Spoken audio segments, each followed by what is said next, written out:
Okay, everyone. We're running over by 5 minutes, so let's get started. Hello. Thank you. Okay, so welcome to Cambridge, and welcome to the summer school, and welcome to our session on scientific visualization with Python. My name's James Emberton, this is Jack Atkinson, and we've prepared today's session. It's going to be a mixture of discussion from us, and so some practical activities from you. We've built a Jupyter notebook which has got a whole bunch of exercises in it, using Python, matplotlib, and various libraries to construct, to work with scientific data and construct nice visualizations. So we're going to discuss, what we're going to go through today, we're going to discuss a few examples of good and bad visualizations. We're going to discuss some principles about what makes a good plot. And we're going to explore plotting with Python, matplotlib, and cartopy in a Jupyter notebook. So it's part theory, part practical.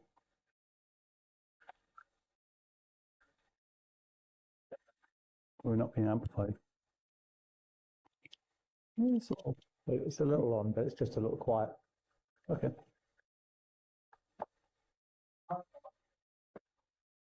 Shall I keep talking while you battle?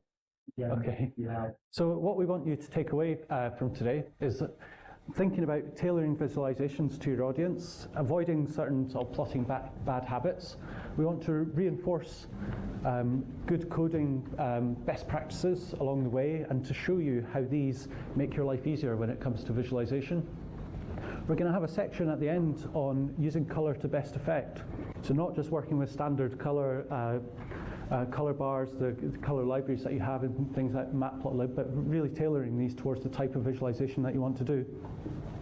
But where we're going to start is with the fundamentals. Well, once we've had a bit of discussion about some plots, we're going to have a discussion about the fundamentals of matplotlib and build up from the very basics to create some plots and animations. And along the way, we'll explore cartopy as a kind of fairly foundational tool in the world of creating visualizations for geoscience. So first off, we've got a bit of setup to do. We've created a GitHub repository, and in that GitHub repository is everything that you're going to need for this session. So we want you to navigate to this web address, and then we have a README. And so if you want to follow the instructions in the README, basically it's as simple as, well, if you're in the previous intro to Git, using your new skills in cloning Git repositories, to copy it to your local drive, and then installing the packages that you need for this session. The GitHub repo also contains the presentation, which is as an HTML file. You're welcome to open that up in your browser and follow along with us. And there's also a Jupyter notebook, which you can run from the terminal and open up. But we'll come to that later. So if you want to all have a go at the setup, and then we'll give you a couple of minutes.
Sorry? Okay, thank you.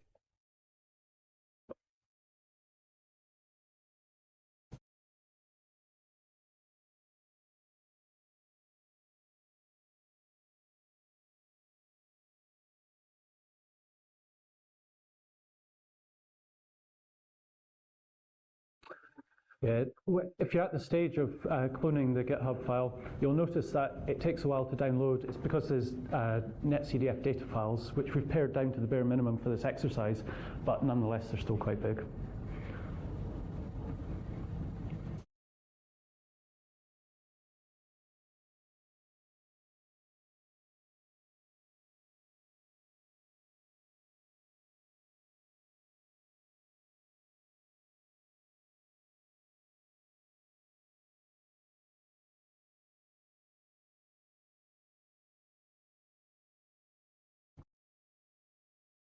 Okay, so can we have a show of hands for people that have kind of managed so far? No one? Yeah.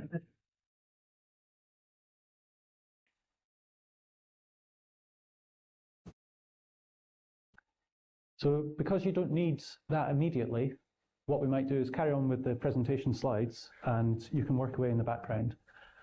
So we're going to start off with a bit of an example of what constitutes, in my view anyway, a bad scientific plot.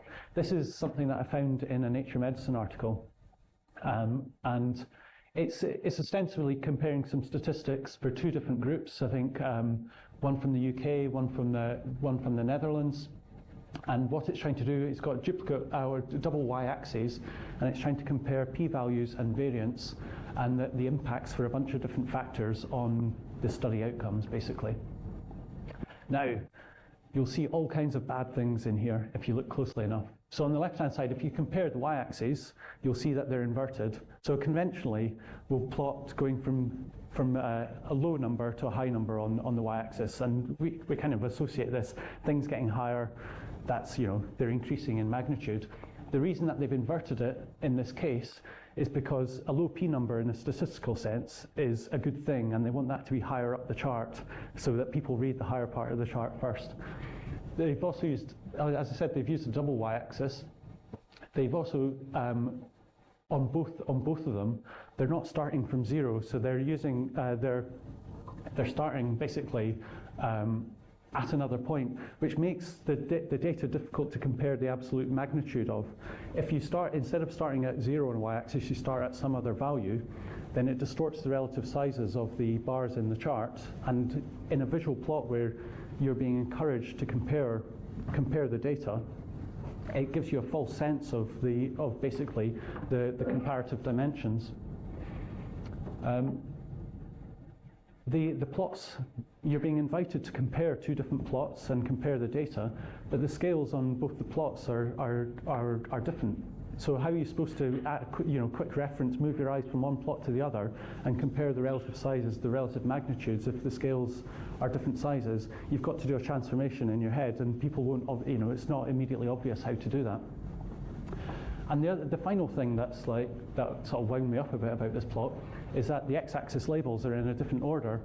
So they've quite often with a bar chart, it's good practice to guide the viewer's eye by basically starting off with larger values at one end of the plot and moving down incrementally as they go from higher to lower.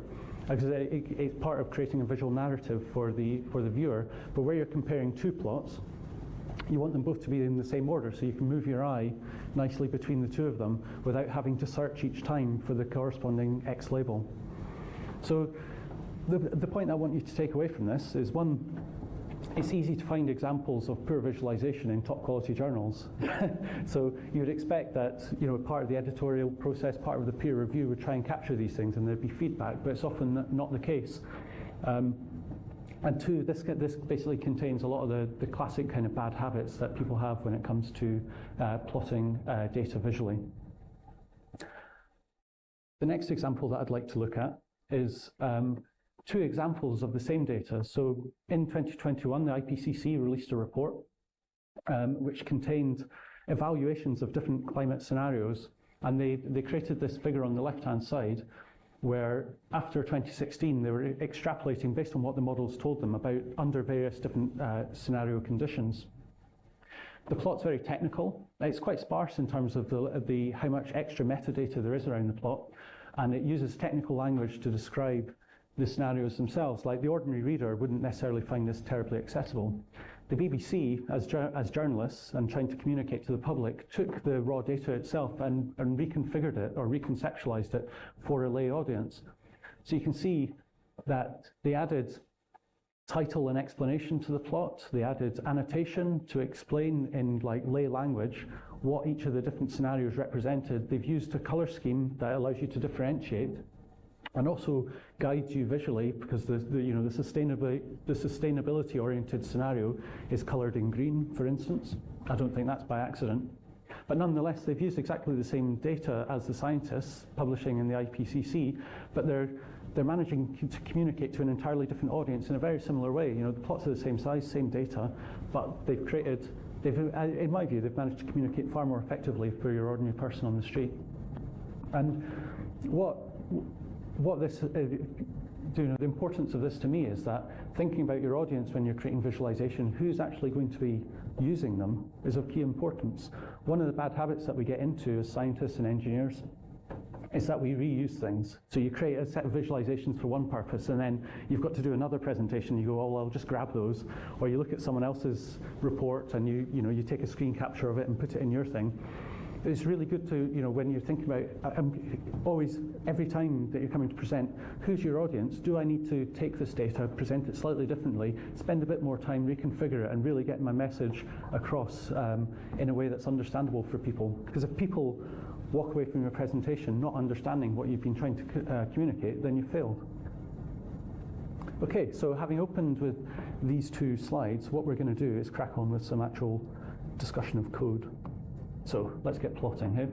So we want to start off with a discussion of matplotlib, and to open basically with some discussion about terminology, because one of the things, matplotlib is like one of the most kind of widespread and important tools out there, but very often we don't really think about, so it's something that we dive into. We can easily find examples of work people have done and use that, but we might not think too much about the terminology and the underlying kind of philosophy of what it's trying to communicate.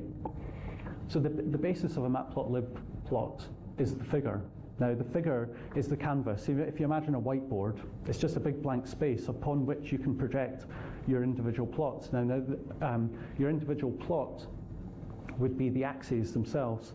So they're two separate things. The white space behind your axes and your data and everything is the figure. What we'd call the axes is everything, the data, the title, all the metadata, any labeling and everything on top of that. Not to be confused with an individual axis, like an x-axis or a y-axis. In matplotlib language, the artists are individual elements that you can add to the plot to express concepts. So it can be things like annotation, it can be line elements, all these kinds of things.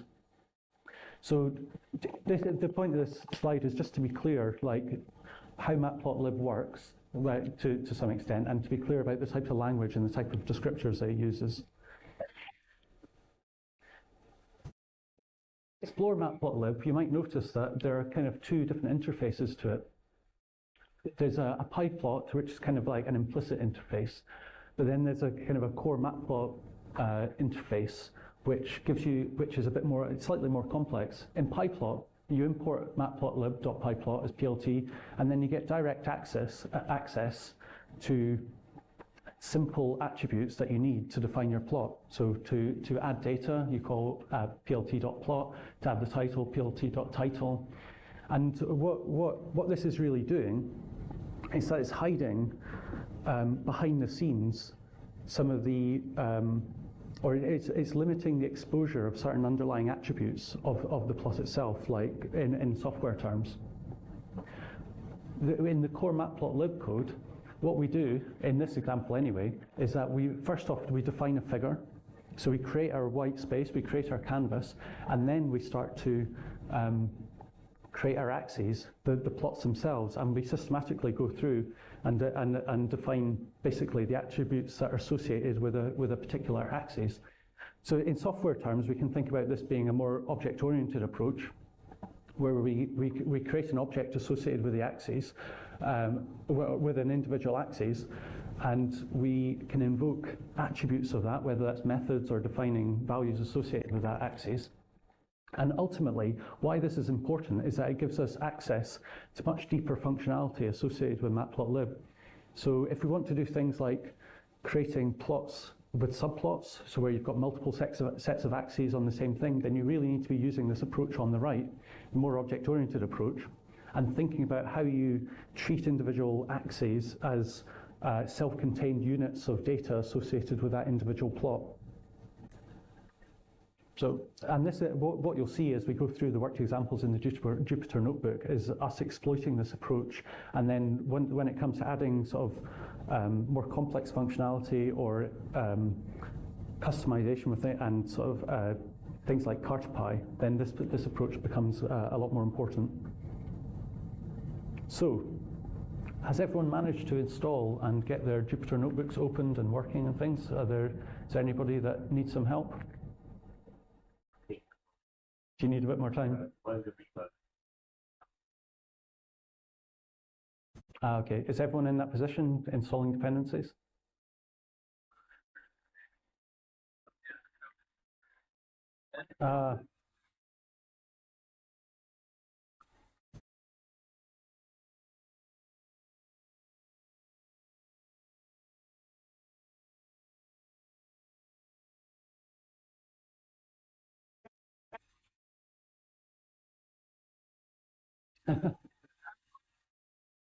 Yeah. If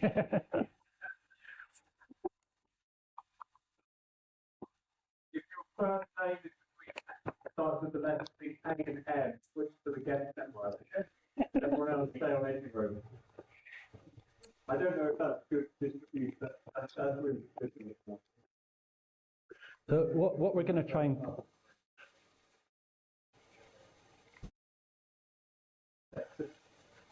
Some people switch. Sorry? Yeah. Sure.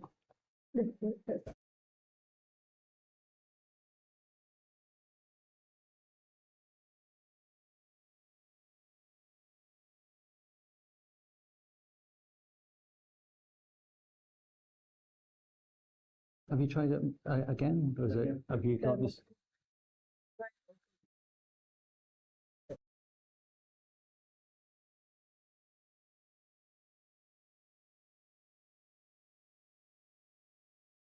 Option been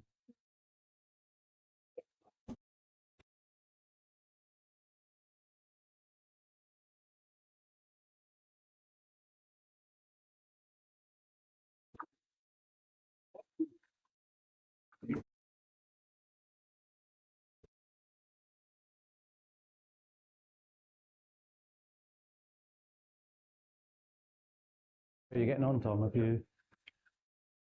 you been successful, or is it? Have you been successful? Is it still? Good. How are you getting on, Tom?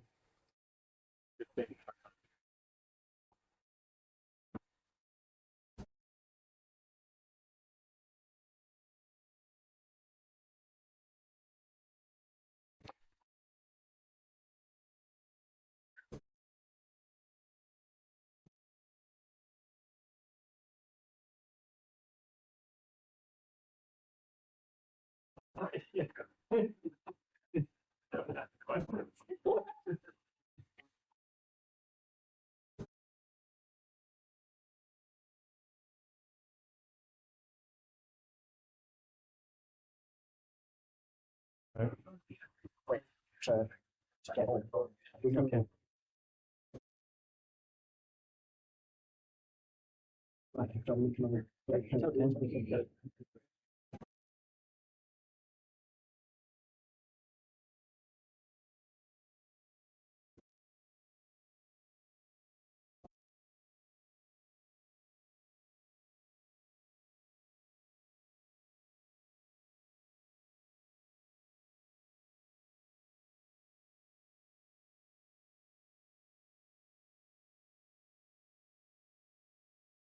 Okay, everyone. What I'll do is, while you're trying to work that out, is just start to talk you through some of what we're trying to achieve. So, in this first exercise, we're going to be talking about ways to customize matplotlib plots. So it's a few different options on like different ways of adding extra features to your plots, basically to increase their readability, increase the information that they can convey. So the first thing that we're going to do is take a look at how to include inset plots. This is where you might want to highlight a smaller region of data within a main plot and draw that to the viewer's attention. We're going to look at adding annotations to a plot, so how you add text and symbols to highlight different areas. And in this one this is a plot of subplots. We're going to look at specifically customizing axis labels. So in this case, it's for time series data, customizing the x-axis labels to format dates correctly. So what I'll do is I'll open up the Jupyter Notebook and start to talk you through it.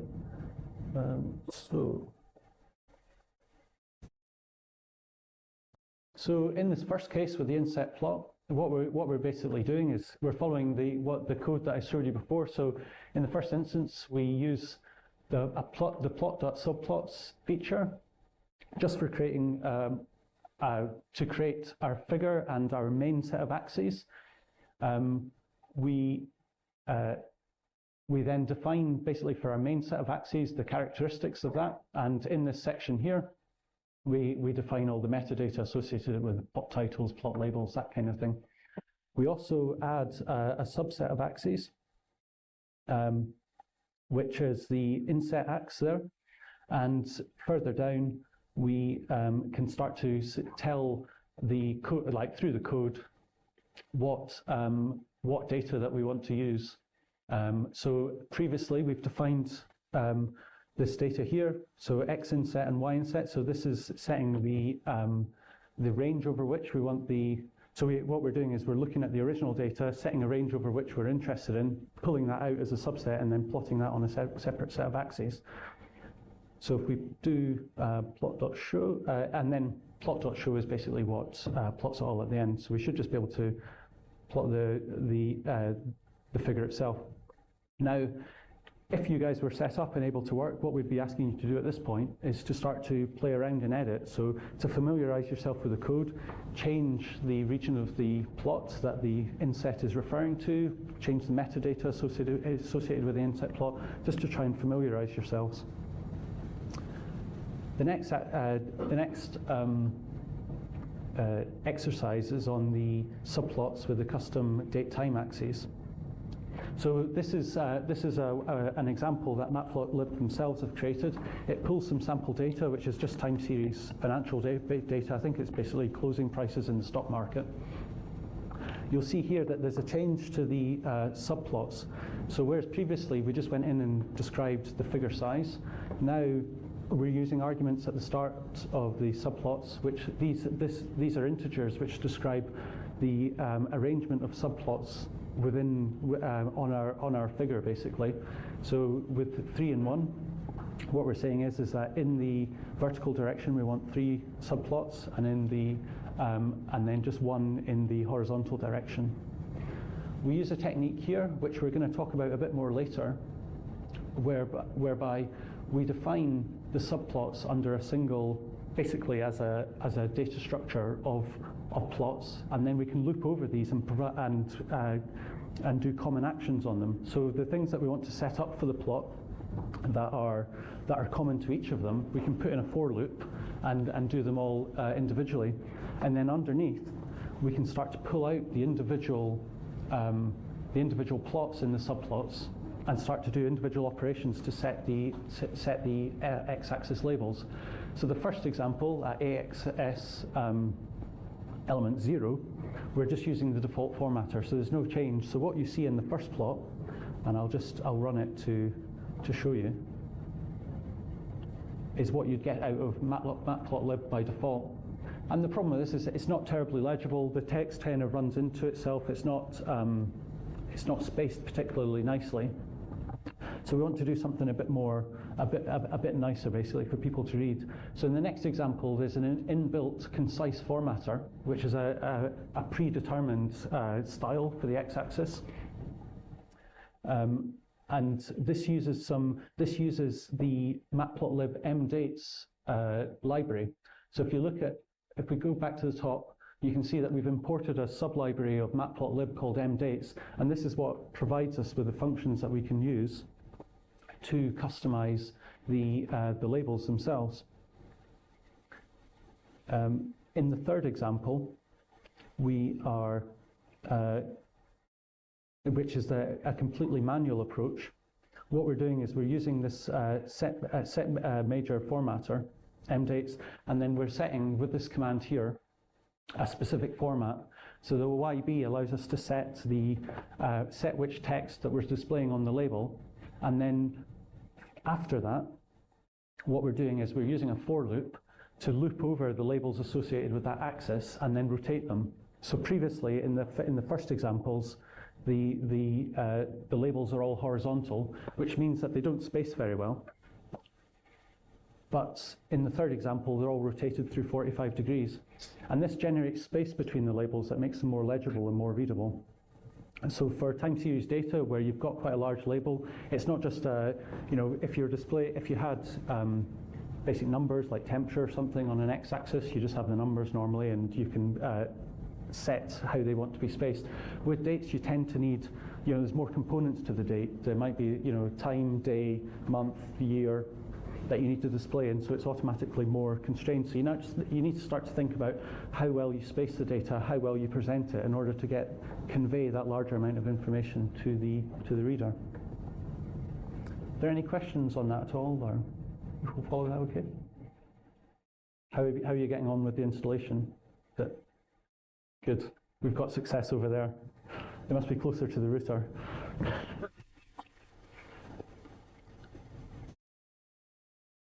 When it comes to, I mentioned before about annotating plots. So again, highlighting specific regions or specific data on a plot can be really useful. It draws the reader's attention to specific things that you want to highlight. Now, matplotlib has inbuilt libraries to handle adding basically like artifacts to a plot. So you can have standard shapes like arrows, and then these can interact with text that you supply as a string, which can also be LaTeX. So it's not just if you come to annotate a plot, you don't necessarily just have to use plain text to describe something, but you can actually use a LaTeX string to add mathematical functions, for instance. So say you have a sin x plot, you can add sin x in LaTeX and make it look nice, or if you have a more complex mathematical function, you can describe that using mathematical markdown. So if we talk through what's going on here, so we're defining our data for the plot, so the range over which our x-axis data will extend, and then we're just going to do a simple sine function of that. We're going to set the data associated with the plot. So we've created our main AX up there, which is our single subplot, and then we're going to set the attributes of it. And then we're going to start to annotate. So we can use the annotate library, which is the inbuilt function of matplotlib. The first argument that it's going to take is text, is a text string. And then what we can do is start to set the location that the arrow points to, and the location of where the text will sit. So if you define 2 points, basically the point that you're pointing to and the point where you want the text to be, then you can basically draw a straight line and then have your arrows kind of suspended between those 2 points. And that's how this works. You can also, so in this case, we've added 2 annotations. One is to just sort of, not terribly interestingly, I confess, point to the local peak on the sine wave here, and then to point to another location and annotate it to indicate that it is a sine wave. Now you can, again, if you were working through this exercise yourself, what you can start to do is you can change the size, you can change the font, you can change where these are pointing to, and start to play around with and experiment a bit with the functionality here. And because they're in a Jupyter notebook, you make the changes, you can press run, and they should display for you very quickly.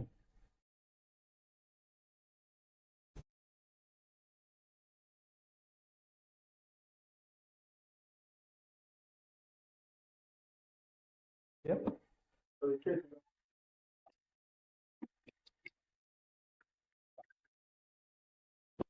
Yep. Yep.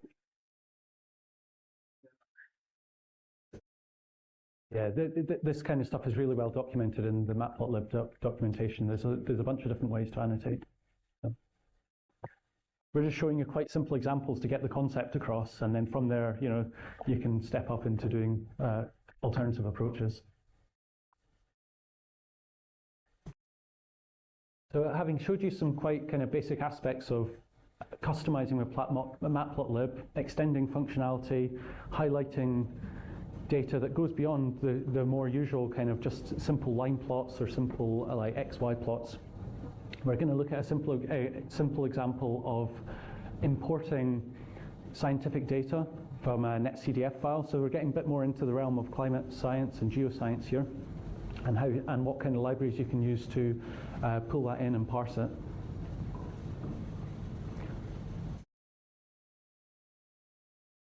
So before we can plot netcdf data, we need to process it to some extent. So the first thing that we're going to do here is import. For the purposes of this demonstration, we've created some smaller netcdf files. So if you go to the Copernicus website or you go to NASA, you can download enormous data sets that have got dozens of variables over huge time frames, and you can end up with data files that are gigabytes. So we've tried to pare it down to basically a much simpler data set for you to use. So in this case, what we're doing, as part of what you're downloading, you've got a netcdf file. We can import that using the Python netcdf4 library, and then we can just simply print what's in it. And it's worthwhile just to take a look at what you get with a netcdf file. So netcdf files have an awful lot of metadata associated with them. They'll tell you when they were generated, who generated them, the extent of the latitude and longitudes that they cover, the time series data associated with them, so over what duration the data is available for. So some of you might be familiar with like using NumPy arrays and things. So the way that what's going on here is that basically it's labeled data. So we're no longer just like working with direct data itself, but these files give us an enormous amount of metadata. And by simply printing them, you don't necessarily have to print, you're going to see the entire data set, but you're going to see the useful information that you can use to inform your plotting decisions. The thing down at the bottom here is that the very last thing is it tells you what variables are included in the data set and what data types they are. So you can see here that we've got a bunch of floats. So float 64s that cover latitude and longitude, and then float 32s which cover this T-surface data. T-surface is land surface temperatures, right? And they're not just a single figure, but rather they're associated with a specific point on the Earth's surface and a specific time for time series data. So the T-surf variable itself is actually a massive tensor, if you like, covering multiple spatial, like 2 spatial dimensions and a time dimension, which may be a very long vector. So using matplotlib, we can basically plot this out quite easily. So we import the data, we extract which variables we're interested in. So the netcdf, using the netcdf4 library, we import the whole data set itself, and then we can parse it for the specific variables, and then using the names of the variables, we can pull out individual ones. So you see before up here, the names that these take, lat, long, t-surf, we can just directly enter these here to pull out the individual data as sort of matrices or vectors, depending on whether you've got time series data or not. And then good practice to close the data set at that point and reduce the amount of memory that you're using as you go further. So because the data itself is associated with 2-dimensional positions, latitude and longitude, what we want to do is take the data and plot it on a grid of latitudes and longitudes. And a good library for that in matplotlib is colourmaps, which basically is an inbuilt function that's designed to work with, so basically take your data, infer that it's data that's sort of works well on a grid, and then plot a a color distribution, if you like, a contour plot of in some ways, of the data itself. This argument here, the shading equals auto, is probably initially, at first anyway, it's probably the best setting to go for. But this is basically defining how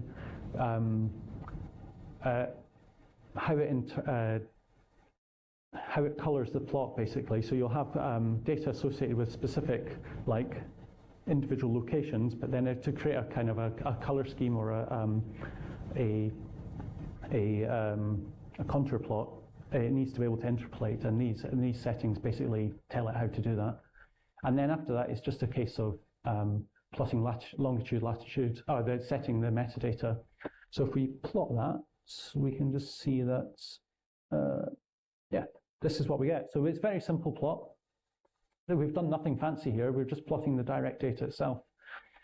As you can see, the quality of the visualization is affected by the discretization of the data. So depending on whether the data is associated with like a half-degree section of the Earth's surface, or higher discretization or lower discretization.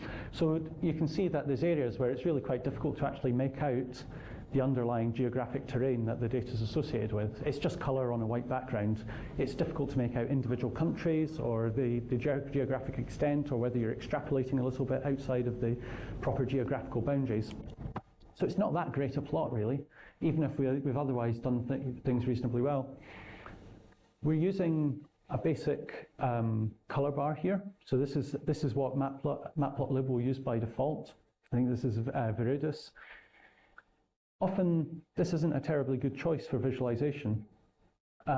It's not particularly a problem for colorblind people, because you don't have the red-green contrast in this one, but the human eye isn't actually terribly good at differentiating different shades of green. And so you can see in the mid-latitudes where you have these large areas of green, it can actually be quite difficult to discriminate the temperatures in adjacent regions. Blue.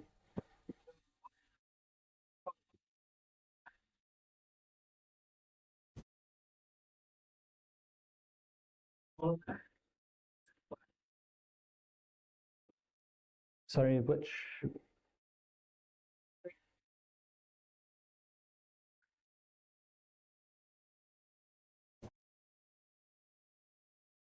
Because it's good. The color bar is going to look at the data and determine the extent of the color bar based on the data, essentially.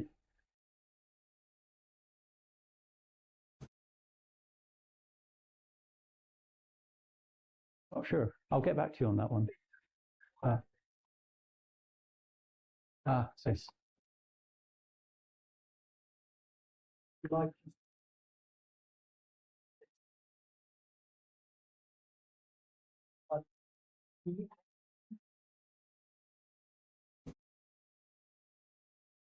I would have to check for you. I think C-axis when you want to put it on a separate axis. So you have two axes, one for the plot, one for the color bar plot. Whereas A-axis, you go to like slightly swap that axis in and put the color bar next to it. Okay, thank you, Jack.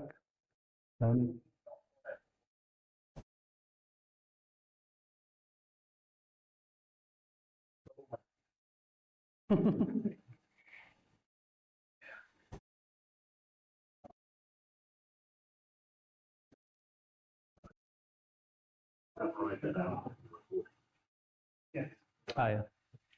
So we had a question from the audience, which related to the color bar and why it needs axis data and the color mesh data. So the first point is to say that the color bar is defined by your data. So if you don't define the extent of the color bar directly, then it will infer it from your data. And then the second point is that you can create individual color bars for each axis plot, but you can also create one that covers a multitude of plots.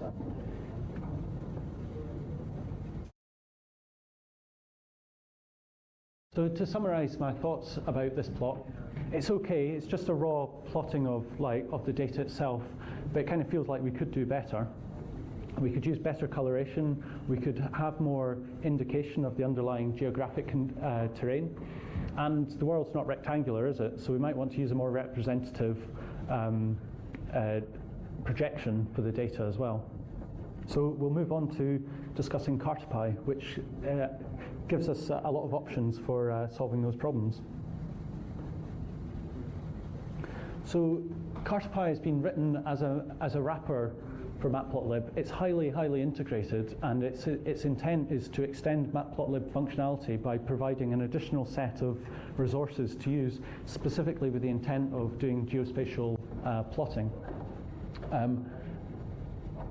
So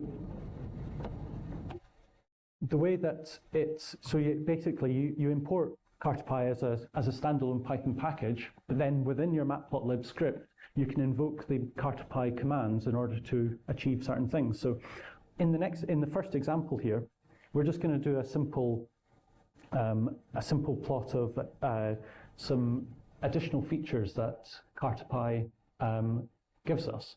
So cartopy can give us features that, what we mean by features is things like coastlines. It can give us terrain shading. There's a whole bunch of different options for things that cartopy adds. In this case, we're just going to do a simple example where we create a projection and add some coastlines. The thing to note here is that we've got a slightly strange interface for how we get cartopy and matplotlib to interact. So you can see that when we define the axes, we have to use this term projection equals, and then we invoke the CCRS, which is our import of cartopy, and its plate carré attribute. Now, the reason that we do that is that some of this functionality used to actually exist in matplotlib. Matplotlib, actually, as it developed over time, started to contain some internal maps that you could use for projecting scientific data on. But then, so what you would do in matplotlib is you would say like projection equals base map, and then you'd get a really basic kind of terrain map.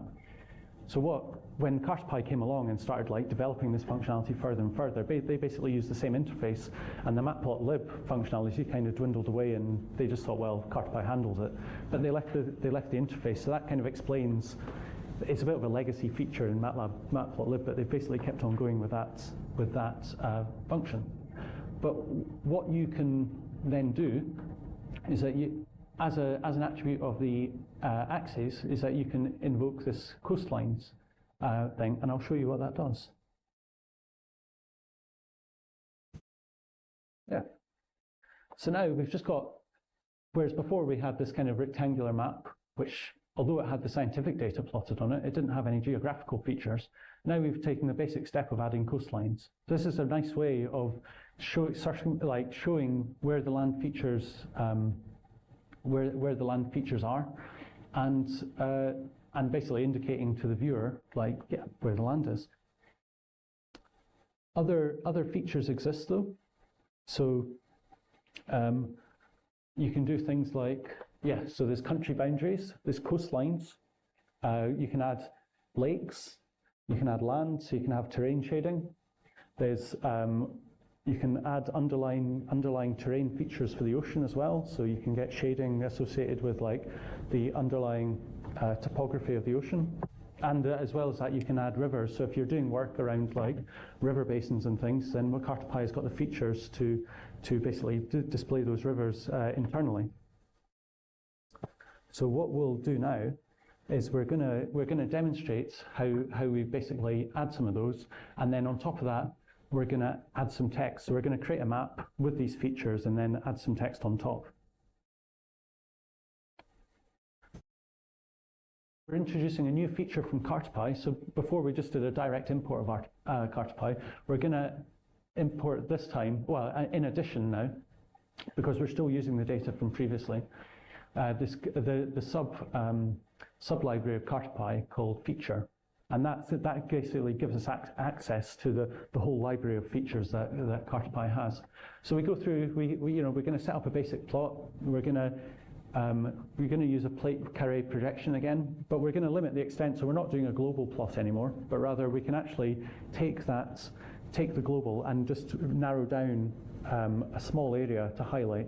So we're not always forced to work with a global, the global maps, the global features, that kind of thing. We can use the a stock image for C rendering. And then we can start to add, we're going to create some variables which contain the feature data that we want to add. So we're going to add this natural earth feature, which is state lines. So our map is going to include Australia, and it's going to show the state lines in Australia. We're going to define variables that capture some data that we're going to add to a text box. And then we're going to basically add these to the axes. So all these variables that we've created that contain the information that we want to put on the plot, we then use this add feature attribute of our axes to import the data in. So first off, we're going to add the land feature, we're going to add the coastlines feature, and then we're going to add this one that we've defined for ourselves, which is the state provinces, and add that as another feature, and we can give it a color. And then at the bottom, we're just going to put in some simple, basically it's copyright information. So we're going to say this is we get this from the Natural Earth Library, and it's data that's in the public domain. Right back at the start of the presentation, we talked about the difference between figures, axes, artists. And so now we've got this add artist attribute of our axes. So this is where we can add in additional stuff. So where we've defined the text there that we want to in the text box, this is how we now add it. And after that, we can simply display it.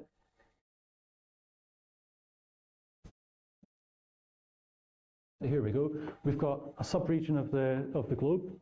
We're using the background stock image for the oceans. We've added in terrain data from our land feature from cartopy. We've added in the state lines, and then we've added in this box that gives us the source for the data and basically a copyright statement that tells people how to use it.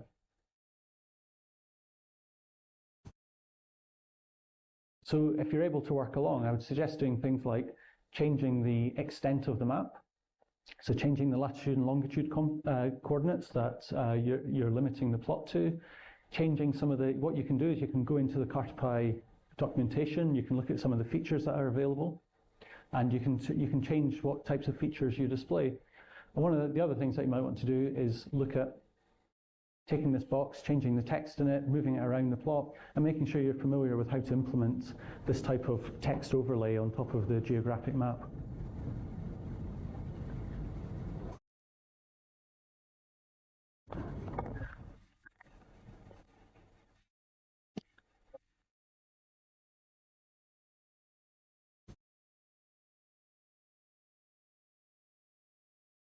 Yep.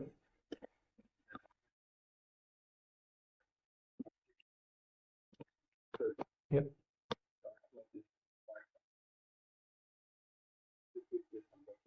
Yep. Yep.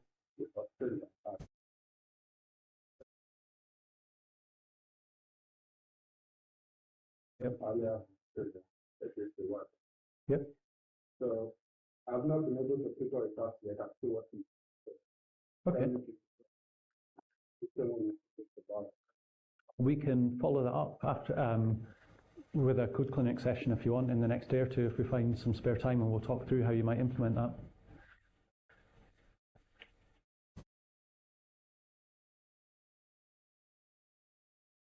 Okay.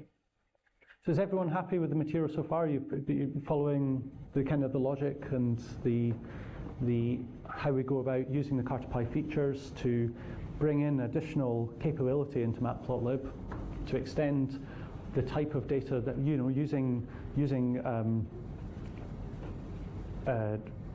data that already exists that people have curated for us. We can basically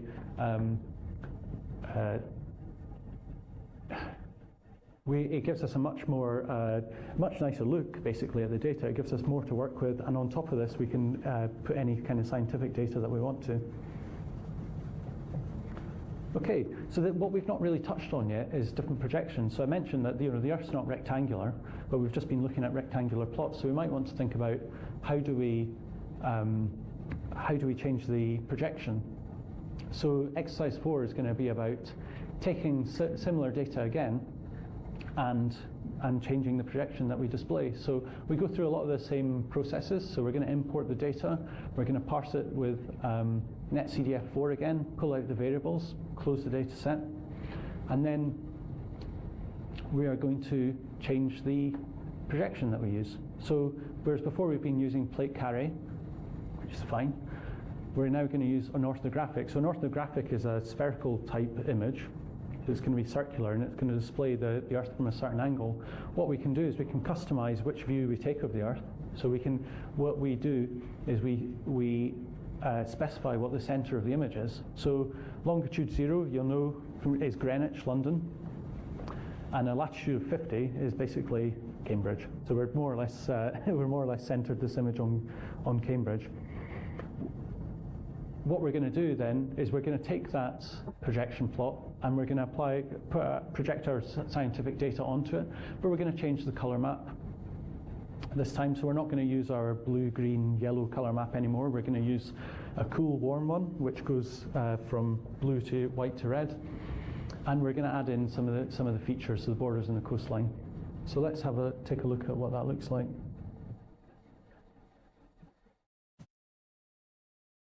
There we go. So you can see we're centered roughly on Cambridge. We've got a different color scale.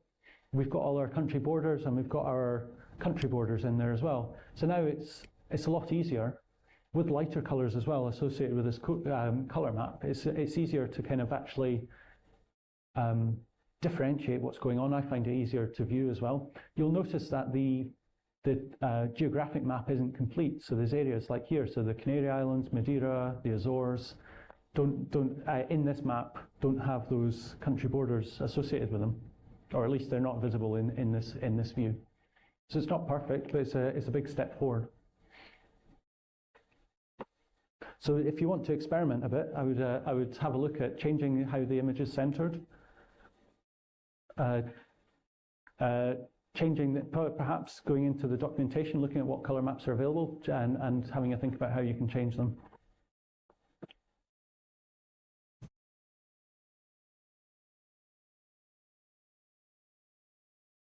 So the last thing in this particular exercise is just a very quick look at. We don't have enough time to discuss it in detail, but one of the things that you can do is add.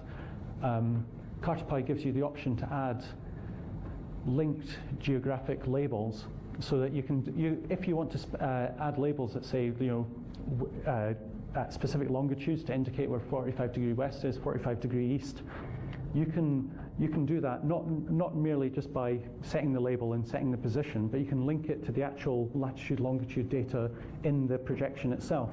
So if you were to change that projection to another one like Albers equal area or orthographic, those labels would follow and be plotted in the correct place using the latitude and longitude data. That's one I'll leave for you guys to take a look at yourselves. So up until this point, we've really just been looking at scalar data, but vector data also exists. So things like atmospheric velocities, typically in netcdf files, these will be in U and V components of the vectors and at different heights in the atmosphere. From the U and V components, we can get velocity magnitudes, and we can also get the direction of the flow. And from that, what we can do is start to think about how we plot vectors themselves. So streamlines are a good way to plot velocity vectors. So rather than just plotting colors or the magnitudes of the flow, we can actually indicate flow with the streamlines themselves. Matplotlib has streamline functionality, which we're going to use. So we import the data in the same way. We do a bit of processing on the data, and then we use this streamplot function in matplotlib, and we give it the latitude, longitudes, U and V components from the data. One of the things you'll notice is that when we define the axes, where do we do it? Here. So we're telling matplotlib that we want to do an orthographic plot, so we're going to have this spherical image again, but when we supply the data, we're doing it in plate carré format. This is to minimize the amount of processing that matplotlib has to do. Because the data is arriving in latitude, longitude format, it's really easy for it just to compute on a rectangular grid. If you were to put orthographic in there, then it'd be basically computing in a spherical coordinate system, which would add basically additional processing that it doesn't need to do. So if you keep the processing simple for it, and then once it's done the processing of the streamlines, it can easily map them to the projection. We're going to add in a few features and things again before, as we've done previously. So, and then what we'll do, this one just takes a few seconds to generate.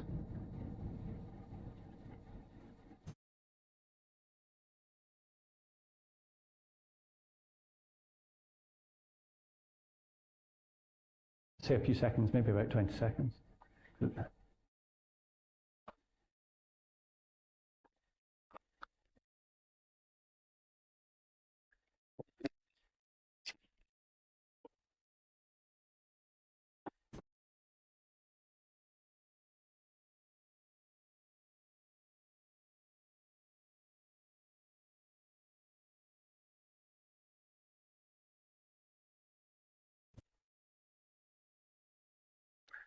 It always takes longer live than it does when you actually do it at your desk.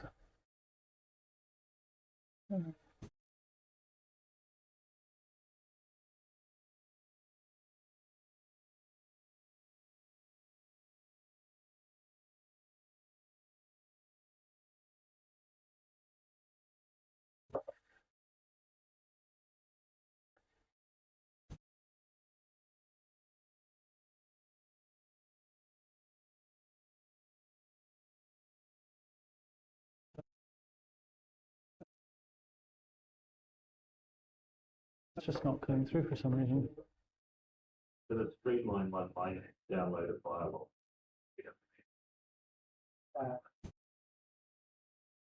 Adam? Okay. Well, the animation takes a while to do as well. So what I can do is just, there's obviously an issue with this plotting at the moment. I'll talk through the animation section. What we're going to do with animations is basically extend what we've done with the streamlines. So with the streamlines, we've created an orthographic plot, projected onto the orthographic plot our streamlines indicating velocity vector and direction, and then we've coloured them. We can animate this. So because up until this point we've just been working with a single snapshot of data in time, but obviously in geosciences we're dealing with time series data. So we want to be able to view how things change over time. So matplotlib has the functionality to create animations, and so what we'll do is just talk through how those animations are generated. So again, what we've done in this case is that we've trimmed before for just the streamline plots. We're looking at a global plot. It's a lot more computationally expensive to generate an animation because you need to do it for each time step. So we're just going to look at a reduced section of the map, and then what we're doing is we're pulling out not just a single time step, but we're pulling out all the values associated with that time step. So our variables, latitude and longitude, are vectors of all the, not just spatially, but in the time direction as well.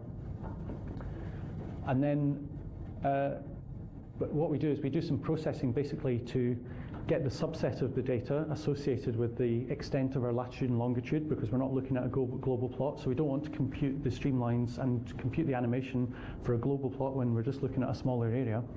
And then we add some features, but the important thing here is that we're using a matplotlib animation library called funcanimation.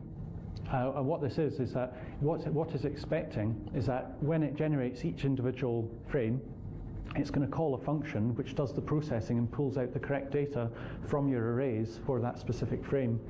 So above, within our script, we've created this function here, which basically, for each frame, goes through the process of defining the features, defining the extent, and then pulling out the data associated that's necessary for that specific frame, processing it, and then returning it. Matplotlib then turns that into a frame in the animation. We close the dataset, and then in this instance, what we've done is we're converting the animation itself to a HTML5 video, and then we can basically display the HTML. And what you would see if you run this, and I'm not going to do it now because there's obviously some sort of issue, but you press play and we'll get basically an animation that you can go. So in your own time, follow this up this evening, if you don't want pizza and beer, or you can do it over the weekend, but you can follow up in your own time and explore this, but it should work fine for you. So at this point, what I'm going to do is hand over to Jack. He's going to take you through some other aspects of plotting, and yeah. Yes, well done.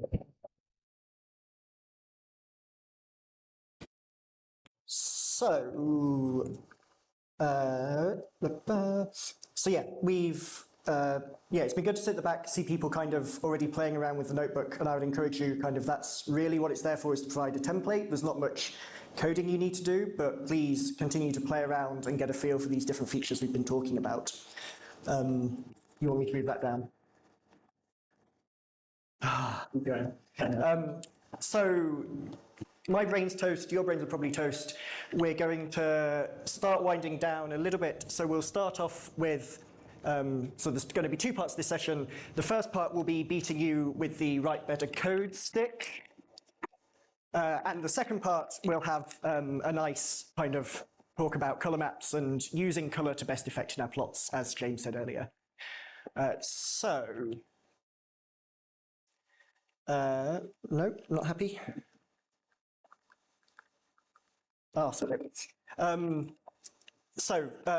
The first point I want to make is that plotting code is code. So often you take a long time writing your Fortran, writing your Python, your Julia, whatever it is, your language du jour. And then in your eagerness to see the results, you hack together something partly from Stack Overflow, partly from Copilot, whatever, and there's a rush to get to that final figure and churn it out. But your plotting code is still code, and if you actually take some time to do this in a sensible fashion, it's going to save you more time later, invest now, get the returns in the future, and also save you a lot of misery. So where am I going with this is there's a few things I think that can make your life a bit easier. And we'll go through them first. So we've seen a lot of the Jupyter Notebook exercises have been calling the same functions, the same routines over and over again. Hopefully, as you're easing into your research software skills, this is ringing alarm bells saying, if we're using repeated code going, maybe some of this should be in a loop, or maybe some kind of subroutine. So loops in matplotlib can come in quite useful. The most common one is if we've got a number of subplots. So say we want to plot 6 different variables on the same map, or we want to plot the same variable over 6 different maps or 6 different locations on the Earth. The nice way to do this might be to put it in some kind of plot instead of writing out masses and masses and masses of repeated code. And so when James earlier had the fig ax equals plt.subplots, we were talking a bit about the matplotlib anatomy. So fig returns us that figure blank canvas, and then axis, if you've got multiple subplots, returns as the set of those 6 different axes. I think what we didn't quite go into is what this object is. So the axis subplots are matplotlib axes, but they're held in a NumPy array. And so if we want to to loop over each of the axes in turn, we can do that with our standard looping routines like this. So this is great. We can just loop over each axis in the AX object. But this approach will fail if we try and move to 2D plots, and perhaps some of you have come across this before. So if we now try and loop over this, we get a problem, and that's because we're now asking NumPy to loop over a 2D matrix or a 2D tensor, and it doesn't know how to do this. Does it do columns first, rows first? It's like it's C++ and Fortran all over again. However, there's a solution to this, which is to use the revel function in NumPy. So what revel does is it will flatten any 2D, 3D, however many dimensions you want, down into a single one-dimensional vector that you can then loop over before spitting it back out again. So that's one useful tip if you're doing this sort of thing. The second thing is if you've got a lot of repeated code that doesn't necessarily lend itself directly to loops, is to start thinking about putting things in functions and subroutines. And so the really nice thing that enables this in Python or in matplotlib is the fact that we can pass an axis object. So again, thinking about this kind of matplotlib anatomy as being your figure with your blank canvas with then a series of different axis objects sat on it, we can pass one of those axis objects through to a subroutine and then perform the operations we need upon it. So if you wanted to, what did the code do? What does it do? What does it do? So here we've got, say, some x coordinate which is sort of fixed at 36, and we've got some kind of array here which has kind of that x-axis along the bottom, but then some kind of variation going up. So maybe we think about this as a series of levels in the atmosphere or depths in the ocean, and we want to plot a series of slices at a number of different heights on our subplots. So what we can do is define some kind of line plotting subroutine that just takes some generic input data and some axis, and then we say on whatever axis you've thrown at us, please run these commands and then go back to what you were doing. And the way we use that in our sort of newly found looping structure is that we can then call this function, loop over the axes that we're using, pass them as a parameter that goes into this function with the relevant data. So here we're giving the same x data all the time, but taking successive slices. Hopefully that makes sense. Does anyone have any questions at that point? Awesome. More useful things. So again, I say sort of plotting code is code, and it makes sense to structure it in a sensible way. So if you have code that's going to be performing data post-processing, I would argue that this is different from the code you should be using for generating your plots, because the code you use to generate your plots should be kind of somewhat data agnostic. If it's plotting a 2D field, it should be able to plot any 2D field. So if you're doing sort of post-processing, and rather than writing kind of endless scripts as you rush to get that ideal figure to send into the paper, actually take some time and think, what should I be putting as data processing, post-processing? What should I be putting as sort of plotting code? And then finally, I think the other thing that maybe you have seen, maybe you haven't seen, is the use of the kwargs function. So you might have been saying back here, this is great, we've got a line plot function, we pass in our data, but what if I want some control over the data ranges I'm plotting, the color bars, the scales? How do I send all of these things through so that they can be used by this sort of plot function without having to add an endless, massive stream of additional input arguments? And so that's where sort of the power of Python with dictionary passing comes in. So we've got a function here that has one particular input argument, but you can see when we're calling it here, we pass that one argument as kind of where it's being expected, but then we pass a whole host of other input arguments given a particular name. And what Python does kind of under the hood is any named input arguments you give to a function, it will pack them all up into a dictionary and just throw that through the system. And so by adding this kwargs to the end of our function call, and the 2 stars in front are to do magic things with dictionary packing and unpacking that someone else knows far better than I. What it means is that any additional input arguments you give it will be absorbed into this dictionary, and then you can use them and loop over them. So we start, kind of to illustrate that, you can see that the first thing we did when we called this function is to print out that thing that appears in kwargs, and sure enough, it's not got that first expected argument, but we've then got this dictionary denoting all of these. And then the second thing is using those dictionary values, we could loop over and do things. What I haven't illustrated here, but you can see would be even nicer, is if you'd provided a whole host of different named arguments as were expected by a particular function. Say we'd had, I don't know, cmap equals something in here. When you called some plotting function, you could actually use the dictionary address of the cmap object in that dictionary to kind of get around knowing which particular order those things were passed in. Okay, and so sort of my final thing to kind of sum this up is now that you've sort of abstracted your plotting code out into different subroutines, different functions, all of this sort of thing, longer term, I would encourage you all to think about taking these actually out of the scripts you're doing the plotting and bringing them over into their own particular file, because you'll find as you write sort of successive reports, successive papers, pass code on to other people, it's nice to try and maintain some consistency and not be rewriting these every time you start a new project. Yeah, essentially stick these in a file. If you give yourself the different definitions here, then when you come to write some code and do some plotting, you can import this file in as kind of as a standard Python library, and then make use of the functions again and again and again without sort of rewriting them every time. And hopefully some people already do this. So Julia Lab exercise 7, I said we were starting to wind down. This makes use of some of the examples that we had, or that we've just been discussing. So here, if we run the cell, you'll see that we're producing balls.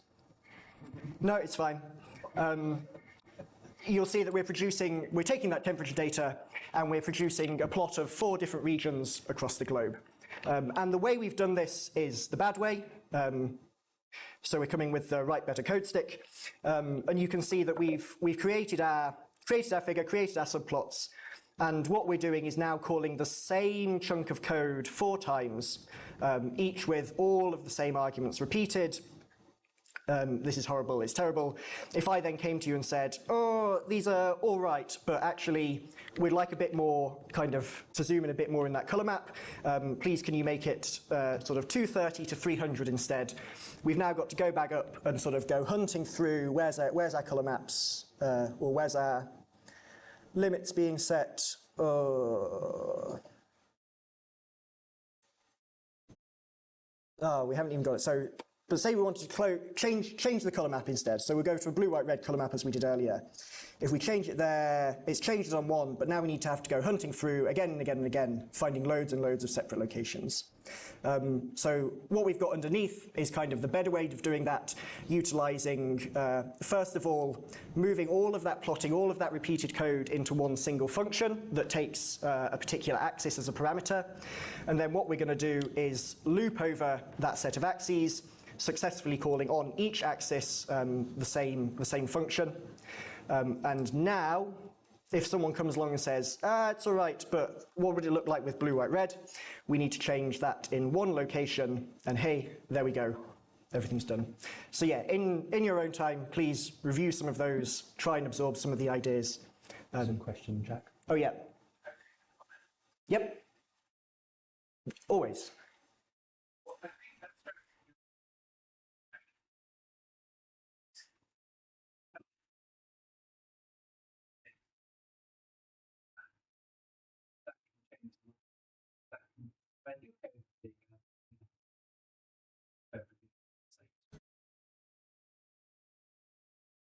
Feel like a much more approach to brain.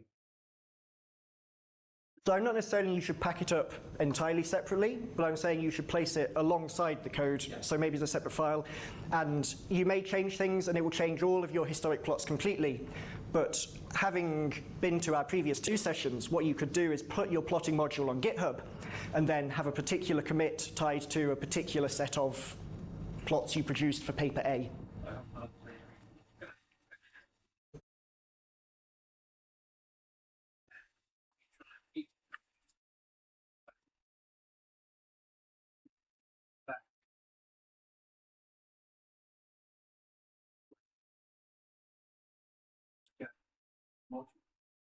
Those thinking about.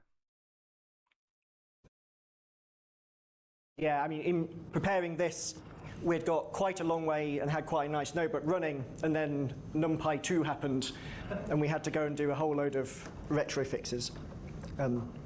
Okay, so yeah, we're now going to start sort of really winding down, and you can switch off a bit, and we'll talk about, well, don't switch off completely, but we'll talk about colour maps, and sort of I think this is a really important bit when it comes to actually preparing and communicating data. So I'm going to claim and different people have different opinions, but colour can be defined by two particular things. So one of these is kind of the hue or the tint or the colour. So if we have kind of a colour wheel, it's what particular colour we are as we spin around this. The other one is the luminosity. And so this is the idea that if we've set the colour, we can now have a second variable, a second axis, that's going to tell us sort of how bright or how dark this particular colour is along here. So you can sort of see we've taken first axis, flattened it out, given our second. And the reason this is important is because in the eye, these are processed by two different cells. So those of you who did A-level biology or equivalent some time ago may remember, but you've got rod cells, and these are the ones that will process kind of that luminosity feature, so sort of how light or dark the colour is. You can think of it as kind of the grayscale vision. And then you've got cone cells which are processing sort of the hue or the colour. And I think James actually did bring this up earlier to say that the human eye is struggles to differentiate between kind of shades of green, and that's because 2/3 of the cells in our eye are actually attuned to kind of those warmer colour wavelengths. And so when you're plotting data, you'll do a much better job of distinguishing features in reds and yellows and oranges than you will in greens and blues. And it's sort of worth thinking about this because when people have sort of colour vision deficiency, it's usually problems with cone cells and problems with processing certain wavelengths of that. And there's a really good paper, if you've got the slides from the GitHub, you can read a lot more about this. So when it comes to kind of interpretability and thinking about kind of colour vision deficiencies, it's good to kind of step back from the colours or the hues and return to thinking about the colour maps in terms of luminosity. When I started a PhD, this was a big concern because unless you wanted to pay a huge sum of money, your paper's figures were always going to be published in black and white. This is less of a kind of driving factor now because everything's online. But we can think of so starting at the bottom of the slide, what I would say is if you want to kind of get an idea of how people are going to interpret your plots with perhaps some kind of vision deficiency, it's worth looking at how that plot appears in grayscale still, even though it's not a concern for publication. Staying back up, when we talk about the luminosity of colour plots, we can talk about how sort of colour maps vary throughout their length, or in a few different things. So sequential is sort of when a colour map goes from light to dark or dark to light. This can be useful sort of for representing, say, altitude data with things getting lighter as they get higher, or bathymetry data, things getting darker as they get lower. We have divergent colour maps, so if you're plotting things like tendencies or something that's centred around sort of a particular central value, this will highlight extremes either side. Cyclic is another one. It's sort of the inverse of the diverging colour map, and it's a bit kind of a smoother transition. And then finally, the multi-sequential is a tricky one because it's never really that useful, but actually I've seen it kind of used to quite good effect when you're plotting both ocean depth and terrestrial altitude, because you get that kind of sharp switch or sharp reset as you move from ocean to land. So the takeaway here is think about the luminosity of your colour map when it's being applied to data. Second one is the perpetual uniformity. So the idea here is that it's saying as you move through your colour map, ideally we would say each time, sort of for each step through that colour map, the data we're representing should change by a fixed amount. And the thing is, it doesn't. So I'm not going to kind of go into great length. Everyone knows that GED is a bad colour map, but the representation of that is here. You can see when plotting the same data, this is the surface of Mars, with JET versus a perceptually uniform, you get the problem that you're getting you get kind of fake. So you get kind of fake data here. You've got this kind of boundary or this like highlighted red region that in reality doesn't exist. In addition to getting fake and artificial features, there's also the risk that you end up washing out real features. So kind of the terrestrial creeks here end up getting lost. So in short, always use a perceptually uniform colour map, but now you know to look for perceptually uniform colour maps. And there's another example. So the same data plotted with 3 of the same colour maps. One is rubbish, one is a divergent colour map. So if you were trying to plot kind of differences either side of a mean, you can see how that would be useful. And the third one is nausea-inducing, but possibly useful for something. So on that, sort of to save you the work of going out and looking for these things, I want to highlight the cmocean Python package. So this was an effort sort of a few years ago by the oceanography community to actually make better colour maps. And so there's kind of 3 things they're doing. One is using perceptually uniform colour maps, so we've ticked that box already. The second one is they kind of try and intuitively reflect the data they represent. So there's a few examples here. This is what not to do, but on the other side here, and I'll read them in case you can't see, the top one is representing temperature data, and you can see now you've got something that's sort of a lot more intuitive here. You've got salinity, and then down here they've kind of got a colour map that's specifically tuned to oxygen data. And so we're going short on time, but I'd encourage you to go to their website and look at kind of the different options you've got. Particularly brilliant is the sea ice one, I think. Sort of you can see they have some examples. They apply it specifically to plots of sea ice, and it looks really, really nice. We'll go over that. And so, yeah, just as a sort of topical example, there's the idea that sometimes using those stock colour maps isn't enough. And so actually, when you get right down to producing those really nice figures, and they always say it's not the science that gets you into nature, it's the figures, unless it's the really bad medical journal ones. Here is an example of sort of eddies in the Southern Ocean, and what the paper is particularly focused on is the energy, the kinetic energy of the eddies. And so by kind of stretching the bottom of their colour map all the way along, they retain kind of the fidelity of showing there's stuff going on, but they actually retain, so they actually gain a much higher resolution representation of kind of the areas they're focused in on. And matplotlib provides you with the tools to do some of this. And those tools are the matplotlib norms. There's some stuff here. So normally you'd think about setting the limits on your plot with a vmin and a vmax.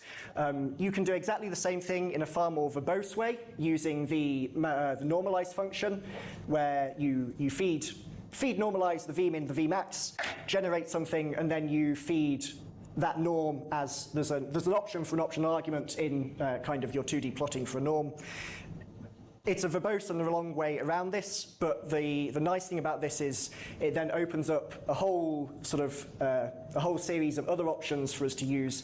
So we can actually add an additional argument here, which is clipping. So if you want to clip data to white or nan outside of that range, you can do that with the normalize.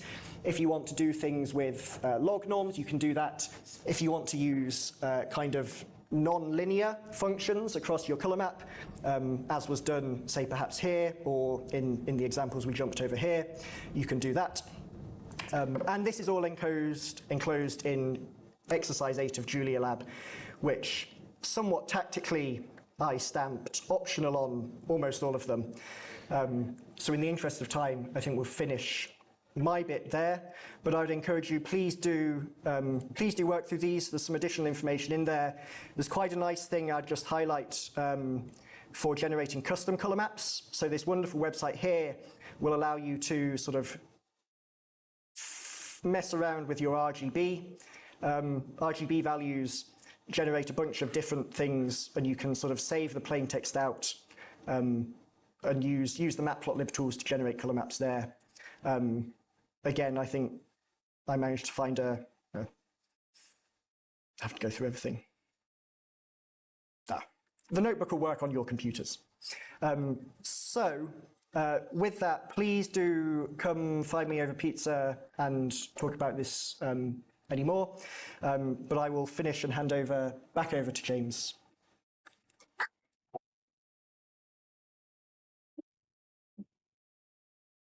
Okay, so we're going to try and close out the session now. Thank you very much to Jack for that excellent description of all that you can do with colour in matplotlib.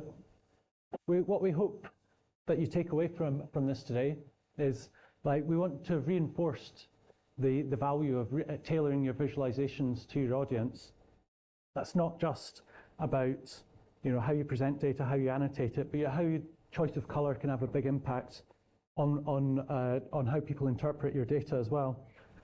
We hope you're not going to fall into plotting bad habits, and we hope that we've demonstrated some tools that you can use to actually make your life easier by employing good software practices.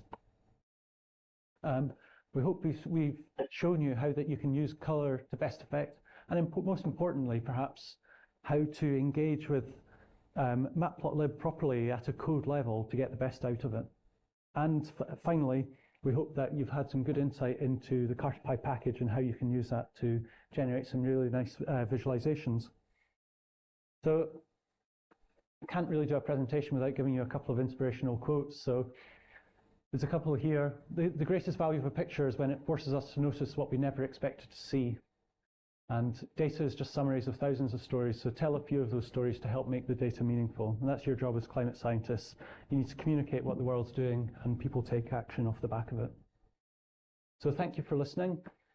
We'd love you to get in touch with us. You can get in touch with us directly. You can get in touch with us through the Code Clinic.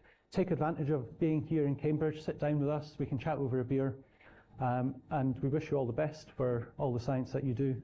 And we're here to help you wherever we can. So thank you very much.